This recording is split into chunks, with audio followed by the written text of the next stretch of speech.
தாய் தமிழ் உறவுகளுக்கு வணக்கம். இந்தியா கூட்டணியில் இணைய மறுத்தார். இந்தியா கூட்டணியில் இணைய மறுத்தார் என்ற தலைப்பில் இந்த காணொலியை நாம் காண்கிறோம். இந்தியா கூட்டணி கடந்த பாராளுமன்ற தேர்தலுக்கு முன்பாக உருவாக்கப்பட்டது. ஆனால் பாராளுமன்ற தேர்தலில் படுதோல்வி அடைந்தது. சட்டசபை தேர்தலில் தமிழ்நாட்டில் இந்தியா கூட்டணி ஒருங்கிணைந்து போட்டியிட்டது. சட்டசபை தேர்தலிலும் படுதோல்வி அடைந்தது. தேர்தலுக்கு பிறகு திமுக கூட்டணியில் இருந்த இந்தியா கூட்டணி கட்சிகள் திமுகவை புறக்கணித்துவிட்டு தமிழக வெற்றிக்கழக கூட்டணியில் இணைந்தன.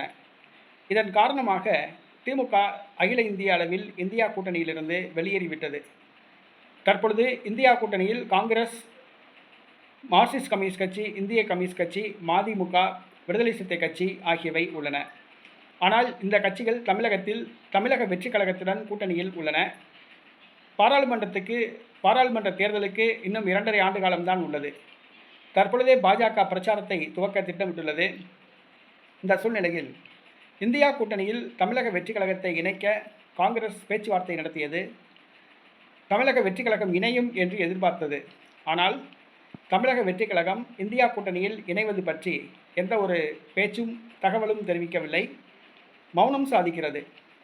இந்தியா கூட்டணியில் இணைவது சம்பந்தமாக தமிழக வெற்றி கழகம் எந்த ஒரு கருத்தையும் தெரிவிக்கவில்லை. இந்தியா கூட்டணியில் இணைவதற்குரிய எந்த ஒரு அறிகுறியும் தென்படவில்லை.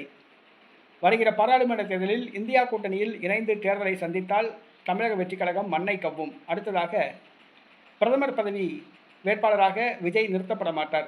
ராகுல் காந்தி தான் நிறுத்தப்படுவார். ராகுல் காந்திக்கு தான் முக்கியத்துவம் கிடைக்கும். ஆகவே விஜய் இந்தியா கூட்டணியில் இணைய மறுத்ததாக கூறப்படுகிறது. அகில இந்திய அளவில் விஜய் ஒரு புதிய கூட்டணியை உருவாக்க முயற்சி செய்வதாக கூறப்படுகிறது. காங்கிரஸ் அல்லாத மாநில கட்சிகளை ஒருங்கிணைத்து இந்தியா கூட்டணிக்கும் பாஜக கூட்டணிக்கும் மாற்றாக புதிய கூட்டணியை உருவாக்கப் போவதாக கூறப்படுகிறது. தற்பொழுது இந்தியா கூட்டணியில் தமிழக வெற்றி கழகம் இணைய மறுத்துள்ளது. இது ராகுல் காந்திக்கு மிகப்பெரிய அதிர்ச்சியை கொடுத்துள்ளது.